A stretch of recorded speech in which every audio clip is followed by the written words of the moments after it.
buenas noches. Bienvenido a la emisión de sábado del Noticiero Nacional de la Televisión Cubana. Así es, muy buenas noches. Con los titulares ya comenzamos. Mantiene Cuba en 2014 la tasa de mortalidad infantil más baja de su historia. Ejecutará la Unión de Ferrocarriles de Cuba programa de inversiones en vías férreas. Destaca Gobierno de Ecuador logros de Cuba en diversos sectores.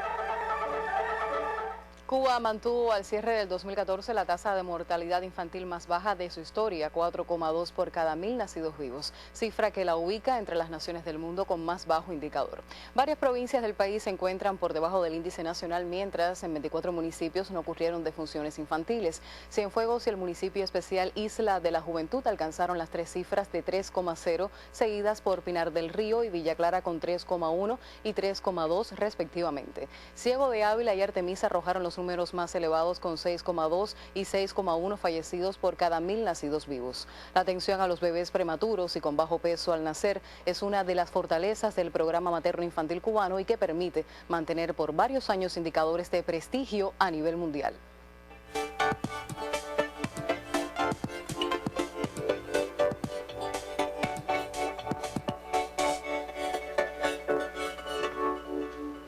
Pasamos al panorama internacional en esta emisión de sábado del Noticiero Nacional de la Televisión Cubana. El vicepresidente de Ecuador, Jorge Glass, resaltó que Cuba ha sabido desarrollar la innovación, la industria farmacéutica, el turismo y otros sectores pese a más de medio siglo de bloqueo. En su informe a la Nación, Glass se refirió a las iniciativas de colaboración impulsadas durante su visita a Cuba en julio pasado, entre las que se halla la edificación en Ecuador de una fábrica de bioinsumos con asesoría cubana. El vicepresidente anunció que volverá a la isla próximamente para conocer a fondo su desarrollo turístico y la zona especial de desarrollo Mariel. Mientras en Santiago de Chile, cientos de personas festejaron con cantos y emotivas palabras el aniversario 56 del triunfo de la Revolución Cubana en la céntrica Plaza Italia de la capital chilena.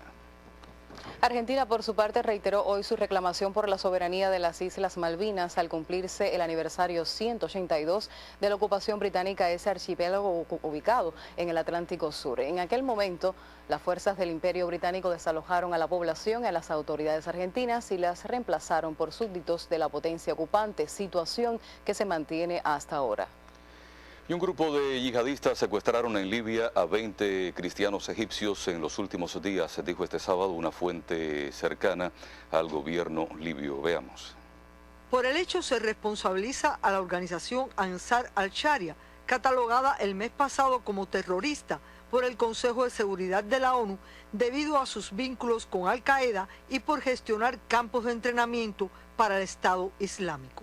Asimismo, se conoció que fuerzas leales al gobierno libio bombardearon el puerto comercial de Misrata, ciudad controlada por un grupo armado que también domina la capital, Trípoli.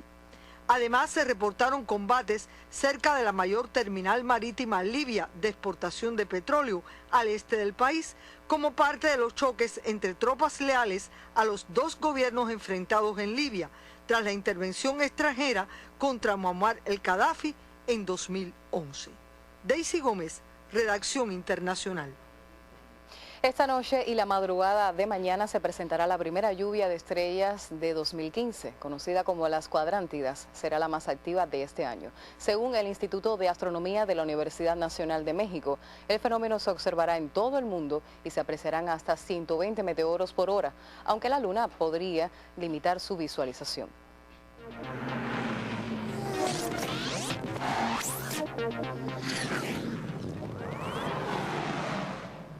Saludos amigos del deporte. El béisbol y su serie nacional número 54 inician el calendario doméstico en el recién iniciado año 2015. Desde mañana domingo, los 8 equipos con boletos para la segunda etapa iniciarán un duro examen en busca de incluirse en los siempre soñados playoffs. Sin dudas, el compromiso más atractivo está programado desde las 2:15 de la tarde en el Victoria de Girón, estadio que servirá de sede al duelo entre Matanzas y Granma, equipos que por ese orden encabezaron la tabla en la primera fase. Desde la 1:15 de la tarde, los Tigres avileños recibirán al combativo seleccionado holguinero. Les recordamos que los de la Tierra de la Piña se llevaron el enfrentamiento particular por barrida en la primera etapa. Otro esperado compromiso será el de Industriales y Artemisa, fijado para la 1:15 en el estadio 26 de julio de la Villa Roja, el que sin dudas debe provocar un lleno completo en esa pintoresca instalación. Finalmente, en el Capitán San Luis, de la más occidental de nuestras provincias, el actual campeón Pinar será home club de la isla, dos rivales que se conocen muy bien y que siempre brindan cerradísimas porfías. Con la inclusión de los 7 refuerzos por equipos que brindan mayor nivelación y competitividad, este segmento está programado a 2 vueltas y 42 desafíos para cada plantel. Los pronósticos siempre son riesgosos y ocasionan múltiples comentarios en nuestra afición. Este comentarista se inclina por Matanzas, Pinar del Río, Industriales y Ciego de Ávila, sin descartar a Granma para que formen parte del cuarteto élite. A los yumurinos pienso que nadie los excluya por su real potencialidad que los llevará a intentar por 3er año consecutivo acariciar la corona. Pinar arrancará solo un juego del 4º sitio y doblemente motivado. Primero por el tremendo final en la etapa clasificatoria y después porque contarán con el regreso de su gran timonel, Alfonso Urquiola. Industriales es siempre Industriales, aunque su afición no se siente del todo complacida por los refuerzos seleccionados por su alto mando. Todo lo contrario a la elección de los avileños, ahora con más potencia, con hombres como Ismael Jiménez en el box y Jorvis Duvergel en los jardines. Por último, los granmenses parecen otros y no descarto que puedan dar el esperado zarpazo que espera desde muchos años su entusiasta afición. Nadie duda de la combatividad de los pineros, del mejorado béisbol holguinero y de la fuerza del staff artemiseño, ahora respaldado con hombres como Cepeda, Alarcón y Daniel Castro, pero me inclino por los primeros mencionados. Deportes, emisión estelar. Gracias, Marcial. En el año 2015, la Unión de Ferrocarriles de Cuba ejecutará proyectos para elevar gradualmente su gestión acorde al nuevo modelo económico trazado por el país. Las obras planificadas pues abarcan construcciones como las asociadas a la Zona Especial de Desarrollo Mariel y segmentos de líneas principales, secundarias y ramales en el occidente, centro y oriente de la nación. El año que comienza marca el inicio de una nueva etapa para la recuperación y modernización de la infraestructura ferroviaria en Cuba. En el año 2015 vamos a trabajar en la conclusión de las obras del Mariel. Ahí vamos a enlazar la estación de Guanajay con la estación de Artemisa, lo que permitirá hacer el viaje entre La Habana y Artemisa en 1 hora 30 minutos. Continuaremos con el restablecimiento de la vía central, los parámetros de circulación de la vía central para llevar a los 120 km por hora, así como la infraestructura vial de la industria azucarera del país. Las obras de la moderna doble vía Habana-Mariel sobresalen entre los proyectos ya en operaciones concluidos el pasado año. A esa inversión se unen otros trabajos en líneas principales, secundarias y en ramales de interés económico, igualmente concluidos en los últimos 12 meses. En el 2014 se trabajó en 450 kilómetros de vía. De ellos, 87 fueron de nuevas construcciones en las vías del Mariel. Se hicieron también reparaciones capitales, reparaciones mediano capitales en el resto de la infraestructura vial, así como reparaciones ligeras. Aunque tenemos que continuar trabajando en las vías férreas del ferrocarril cubano, uno de los aspectos que hemos avanzado es en el tema de reparación vial. Obras como estas, en opinión de las máximas autoridades del Ministerio del Transporte, crean el cimiento para la recuperación del sector. Lo primero que estamos tratando de lograr es buscar calidad de marcha y seguridad de marcha. Eso es, estamos hablando de vía férrea, lograr que las vías férreas alcancen su nivel de velocidad de diseño. Para hablar de coches de pasajeros o de trenes de pasajeros, lograr que los trenes logren alcanzar los 100 kilómetros por hora. Eso es arduo. El gradual mejoramiento del ferrocarril, como expresa su política de desarrollo, no solo depende de las millonarias inversiones contratadas en el exterior. Ese concepto está presente en los programas de capacitación y preparación para directivos y trabajadores, que apuntan hacia el rescate de la calidad del servicio, la eficiencia operacional, la ética y la disciplina, elementos irreemplazables cuando se hable de recuperación. Amado López y Bernardo Espinosa, Sistema Informativo de la Televisión Cubana.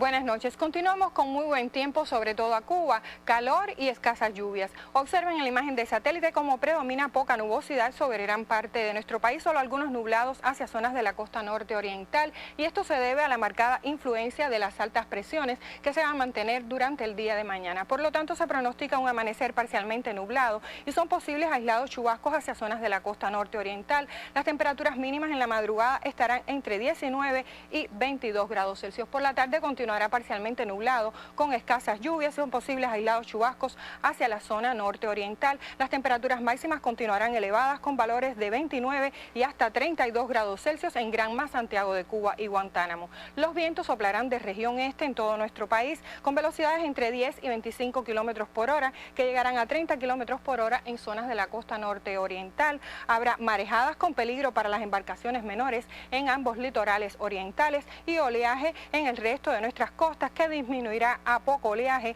en la costa norte occidental desde la tarde. Para los próximos 3 días se pronostica baja probabilidad de lluvias debido a que se mantiene la influencia de las altas presiones y las temperaturas extremas se mantendrán elevadas y con poca variación. Esto es todo en cuanto al tiempo. Que tengan un feliz día y hasta mañana. Para ti también, Miriam Teresita, gracias por compartir con nosotros estas informaciones. Continuamos ahora con otras. El deceso de Eduardo Rosillo se convierte en una pérdida irreparable para la cultura cubana. Su permanente labor en defensa de la música de nuestro país lo ubicó en un lugar cimero dentro de la radiodifusión nacional y especialmente en su querida Radio Progreso. Radio Progreso presentando Alegría de Sobremesa. La música cubana encontró en Eduardo Rosillo a un fiel promotor y defensor. Pienso que le puso voz a la música popular cubana con su programa Alegría de Sobremesa.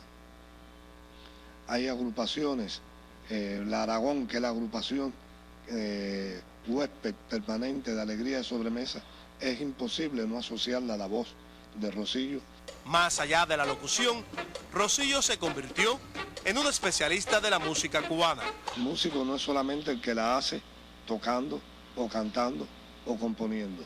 El músico es también el que la comprende, la defiende y la pone donde hay que ponerla. Y ese es el caso de Rosillo. La última entrevista a Eduardo Rosillo, realizada el 21 de noviembre del pasado año, para el documental La Voz de la Música, del realizador Enrique Lima, confirmó una vez más que nunca se alejó de su Radio Progreso. Aquí, Radio Progreso presentando Alegría de Sobremesa. La voz de Eduardo Rosillo continuará surcando el éter como campanas que llaman a seguir su ejemplo: altruismo, sencillez, bondad, pasión. Adán Morel, Sistema Informativo de la Televisión Cubana. Una gran pérdida para la radiodifusión cubana y para la televisión también inolvidable. Entre todos nosotros y todo su pueblo, Eduardo Rosillo. Nuestras más sinceras condolencias para amigos, familia y pueblo en general. Bien, y como cierre de esta emisión de sábado le proponemos un resumen sobre los principales acontecimientos que marcaron este año 2014. Así es, Rodovaldo. A continuación ofrecemos para ustedes la proyección de Cuba en el mundo.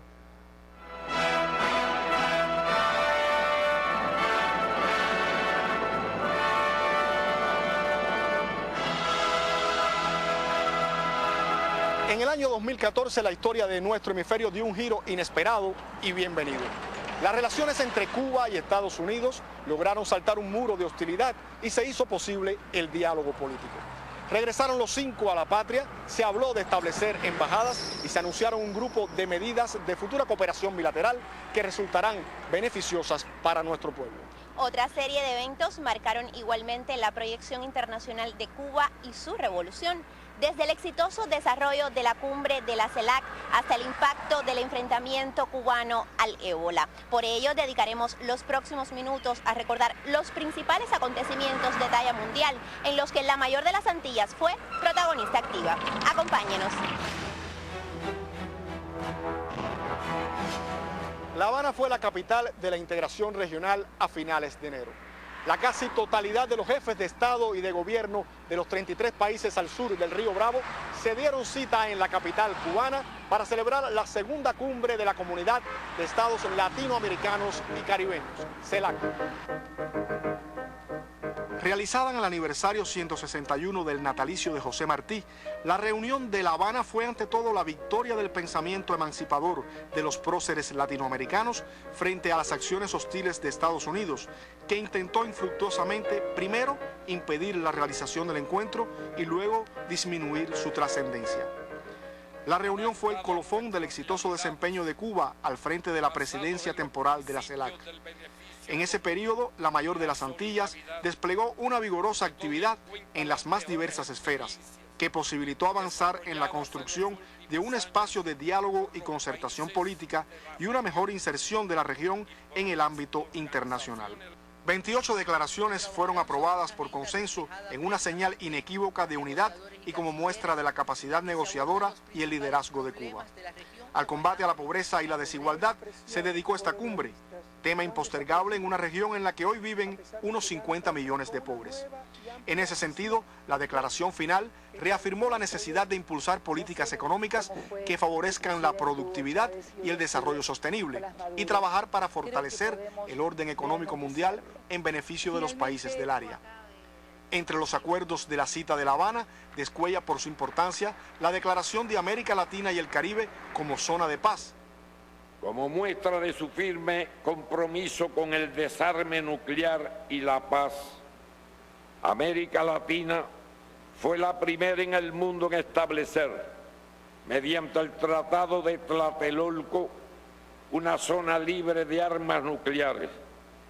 Pero debemos llegar más lejos. La paz y el desarrollo son interdependientes e indisolubles. No puede haber paz sin desarrollo, ni desarrollo sin paz.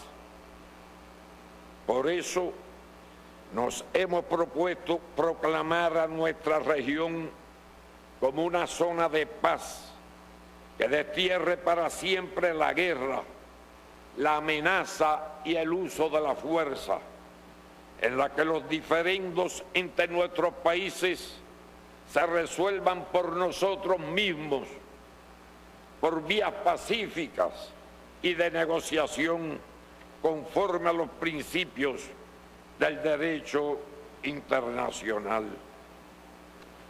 A la condena al bloqueo estadounidense contra Cuba, el respaldo al reclamo argentino sobre las Islas Malvinas, el compromiso con el enfrentamiento al cambio climático y el apoyo a Siria, se sumó la certeza de que sin Puerto Rico, la CELAC está incompleta.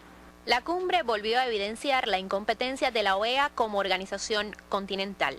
¿Para qué sirve la OEA si todavía permite un descarado colonialismo al frente de nuestras costas, como es el caso de las Islas Malvinas, islas argentinas y latinoamericanas?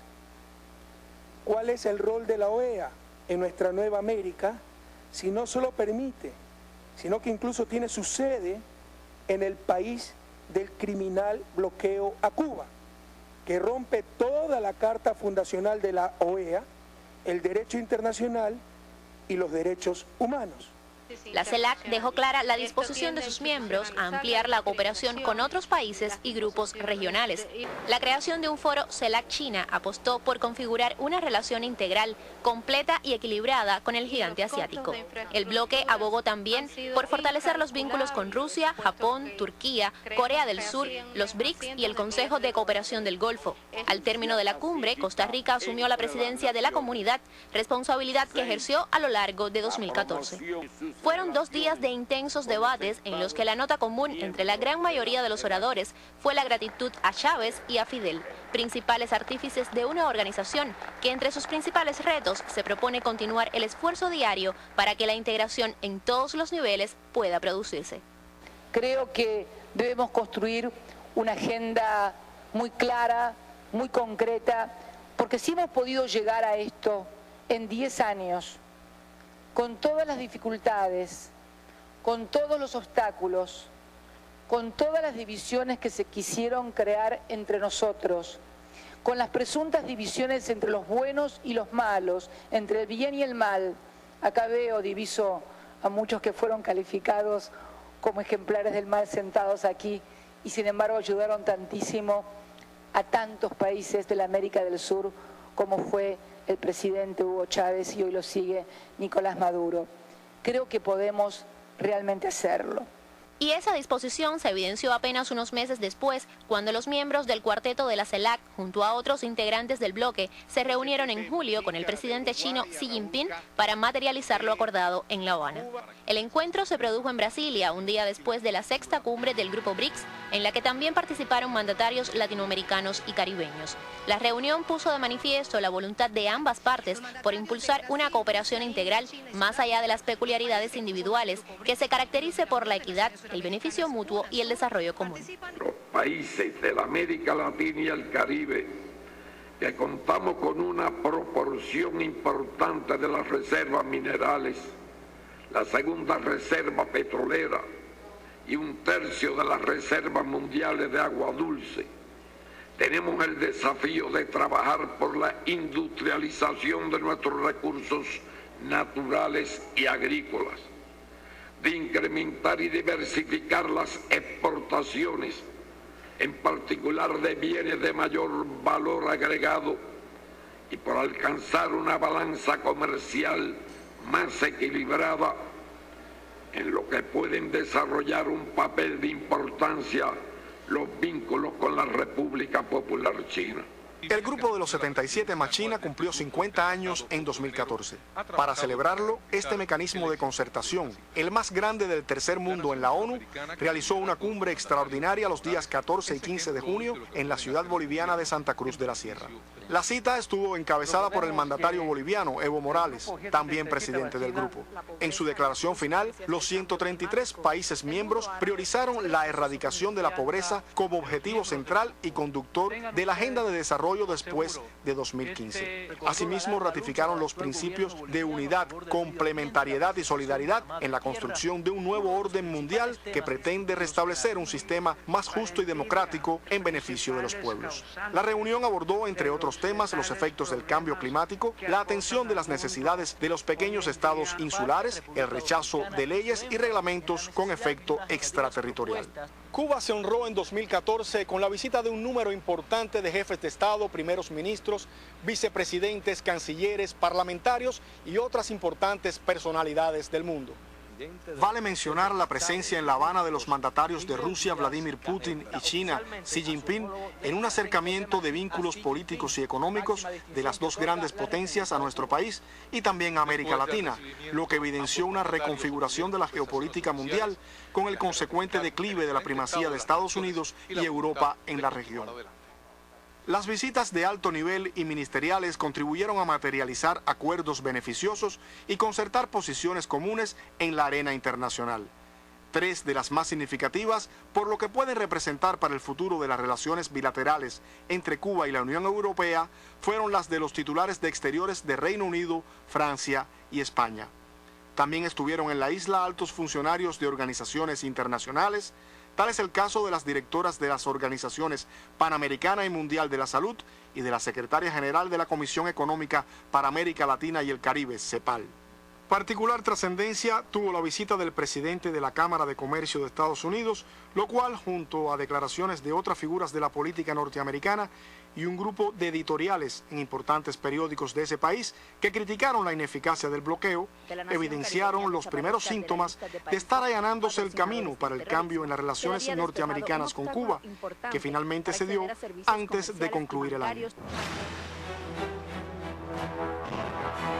El bloqueo económico, comercial y financiero de Estados Unidos contra Cuba cumplió 55 años. Con toda razón, ha sido calificado como el genocidio más grande y dilatado en la historia de la humanidad. No hubo un solo sector de la economía y la sociedad cubanas que escaparan a las afectaciones de esa política. A pesar del cambio de estrategia anunciado por el presidente Barack Obama, el bloqueo se mantiene intacto y tendrán que seguir las denuncias del gobierno cubano y la condena internacional para que sea definitivamente eliminado. Con particular saña se evidenció en este periodo el carácter extraterritorial de esta medida con el incremento de la persecución financiera y la aplicación de multas a entidades de otros países que pretendieron mantener relaciones normales con la nación caribeña. Quizás el ejemplo más fehaciente lo constituye la multa de 8.900 millones de dólares que debió pagar el Banco Nacional de París, Paribas. Esa entidad, la mayor de su tipo en Francia y la cuarta del mundo, se vio obligada a cancelar su presencia en La Habana por presuntamente haber violado la prohibición de hacer negocios con Cuba. Si bien en 2014 se recrudeció el bloqueo estadounidense, también creció el rechazo internacional a esa criminal política. Como cada año, el gobierno de La Habana sometió a la consideración de la Asamblea General de la ONU el proyecto de resolución Necesidad de poner fin al bloqueo económico, comercial y financiero impuesto por los Estados Unidos a Cuba.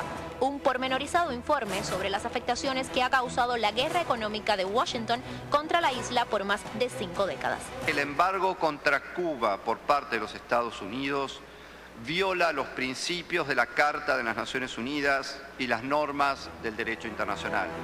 En particular, la igualdad soberana de los estados, la no intervención y no injerencia en sus asuntos internos, la libertad de comercio internacional y de navegación y la solución pacífica de las controversias.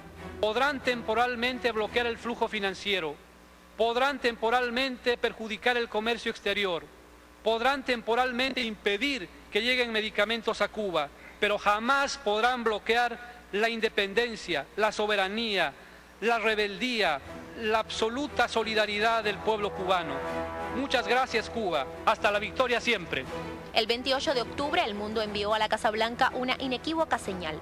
188 países apoyaron el documento cubano, que solo recibió los votos en contra de Estados Unidos e Israel y 3 abstenciones.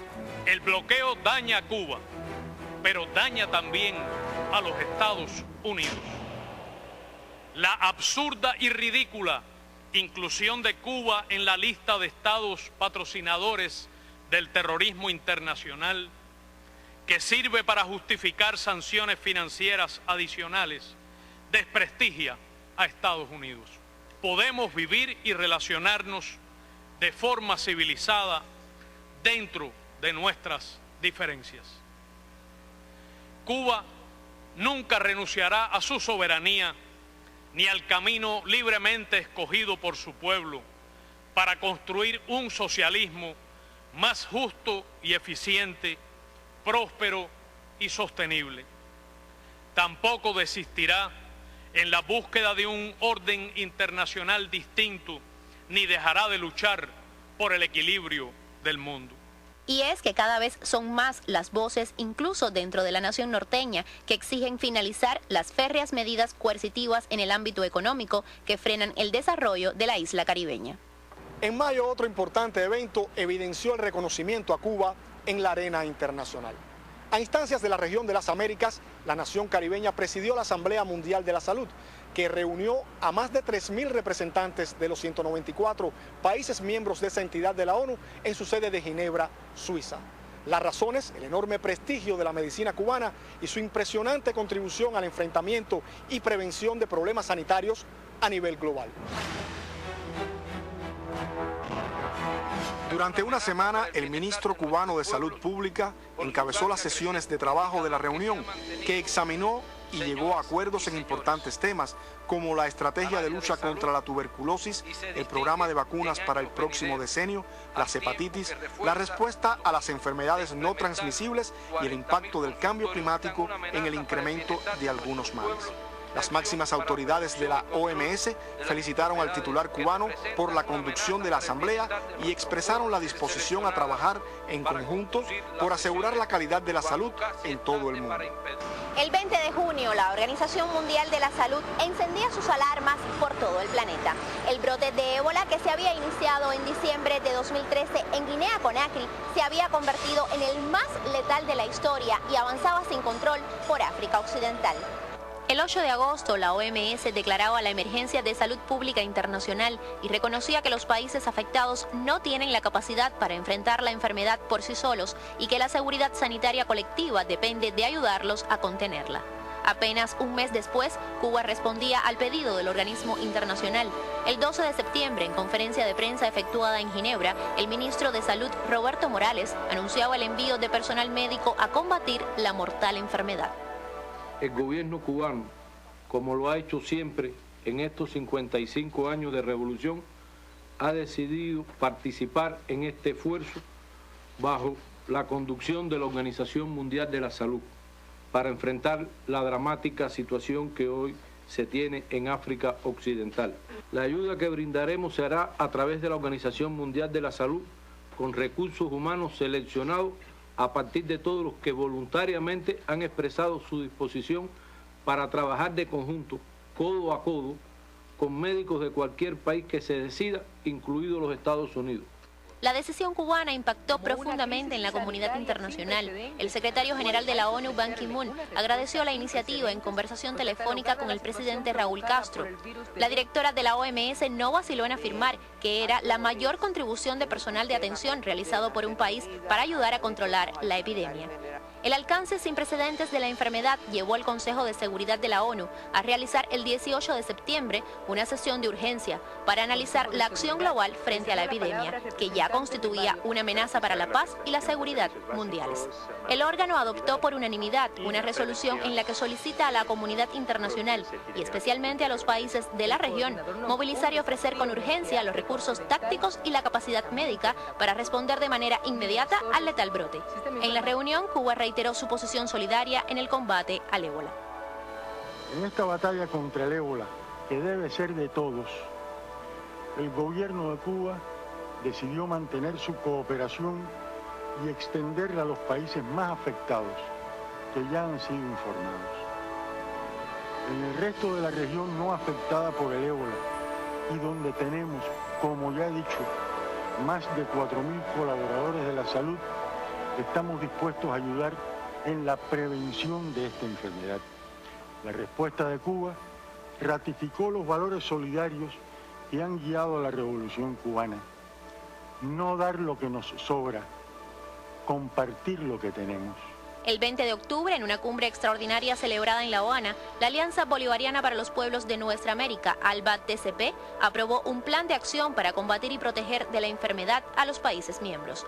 El bloque decidió atender con prioridad las necesidades especiales de los pequeños estados del Caribe y continuar colaborando con los países del África afectados por la epidemia, en total consonancia con los principios de solidaridad, cooperación genuina y complementariedad que rigen el quehacer de la organización. El ALBA ha dado un paso al frente, un paso adelante de la crisis que amenaza a la humanidad.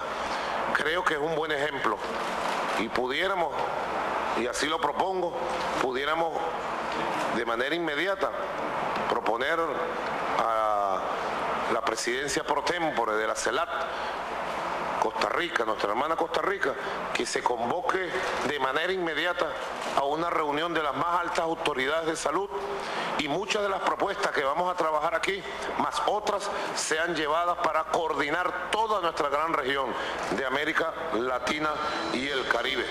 Desde octubre, nuestros médicos combaten el ébola en África Occidental. Les anima la convicción de que su labor es decisiva para el futuro de la región y de la humanidad. Lo hacen con la fidelidad al precepto martiano de que hacer es la mejor manera de decir. Hoy estamos aquí como estuvimos en Pakistán, como estuvimos en Haití, hemos estado estamos en Bután, estamos en lo último del Pacífico, en Timor-Leste, en América Central, del Sur, en el Caribe, en muchos países de África, a cambio de nada, a cambio de la solidaridad. ¡Contra la ébola venceremos! Diciembre rompió la calma noticiosa que habitualmente trae el último mes del año. 2 reuniones de alto nivel en La Habana ratificaron la voluntad de integración de América Latina y el Caribe. Primero la cumbre CARICOM-Cuba, que evidenció la necesidad de continuar trabajando juntos por el desarrollo sostenible de las naciones caribeñas.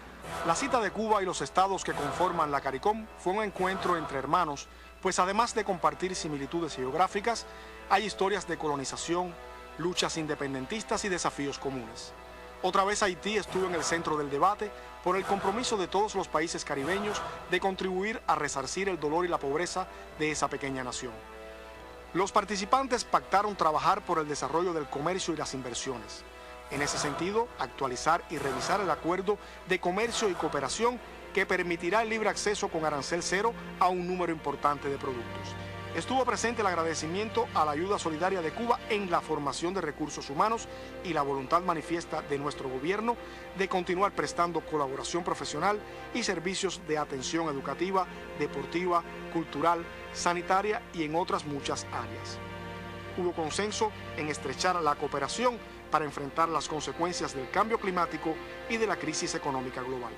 La cooperación que hemos desarrollado entre nosotros ha producido éxitos innegables y esta cumbre no es una excepción. Un símbolo perdurable de nuestra continua solidaridad es uno de los resultados de esta reunión de hoy, la aceptación de la proposición hecha por los embajadores del CARICOM en La Habana de erigir un monumento para los héroes del CARICOM. Una semana después, la capital cubana volvió a ser epicentro de unidad e integración cuando los países del ALBA celebraron el 10º aniversario de la alianza. Lo que comenzó siendo el sueño de Fidel y Chávez hoy se extiende a 11 estados con la reciente adhesión de San Cristóbal y Nieves y Granada. Otra vez, el mecanismo integrador, que se distingue por la complementariedad y la solidaridad, cerró filas en torno a los temas de preocupación de sus pueblos.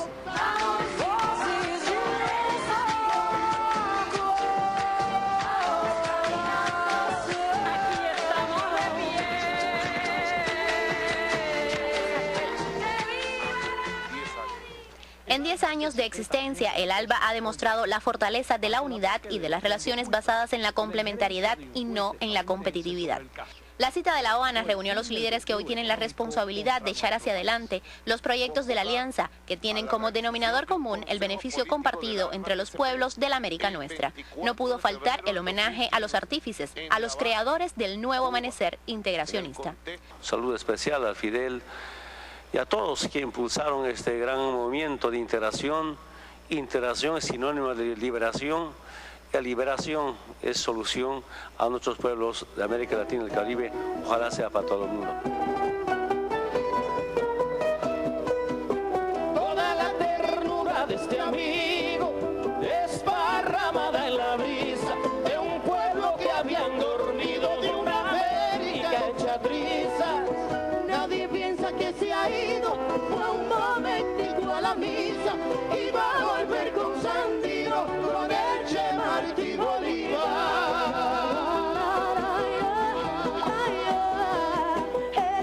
Fue momento para el balance de una década de logros inobjetables. Los millones de cirugías de la Operación Milagro, la ayuda a la reconstrucción de Haití, los intercambios comerciales con el Sistema Único de Compensación Regional Sucre, los programas sociales de construcción de viviendas, alfabetización, atención especializada a discapacitados, entre muchísimos otros que han tenido un impacto directo en la calidad de vida de nuestras poblaciones. Hay una parte de nuestro himno nacional que dice trabajar juntos como un pueblo, una familia. Creemos firmemente que este es el objetivo del ALBA y por lo tanto nos complace y nos impulsa el estar aquí entre familiares. Si no hubiese sido por Petrocaribe y por ALBA, los pequeños países del Caribe Oriental no habrían sobrevivido a esta recesión económica como la han sobrevivido.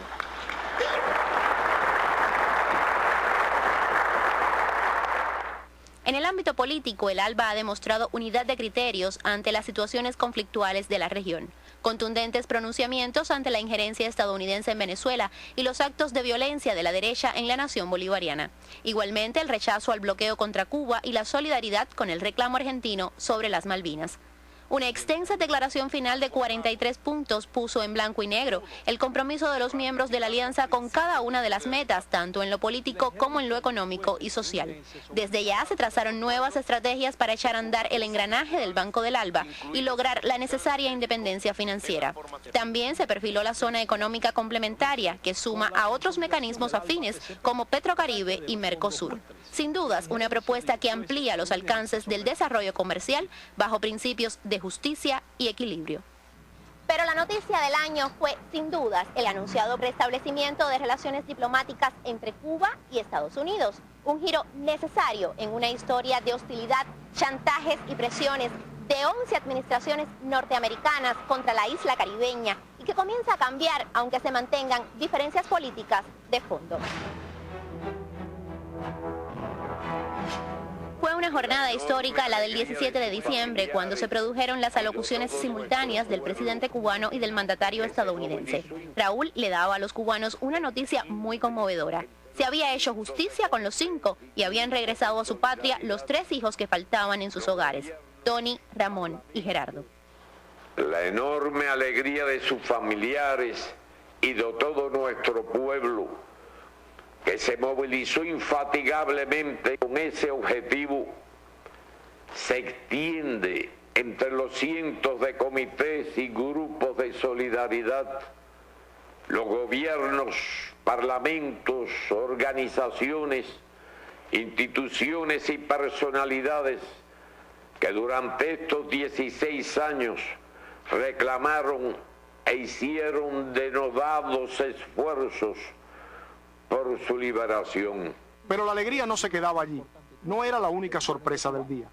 El propio presidente norteamericano admitía ante sus ciudadanos y el mundo el fracaso y la inefectividad de las estrategias que se empeñaban en llevar a Cuba al colapso y así torcer el rumbo político de su gobierno.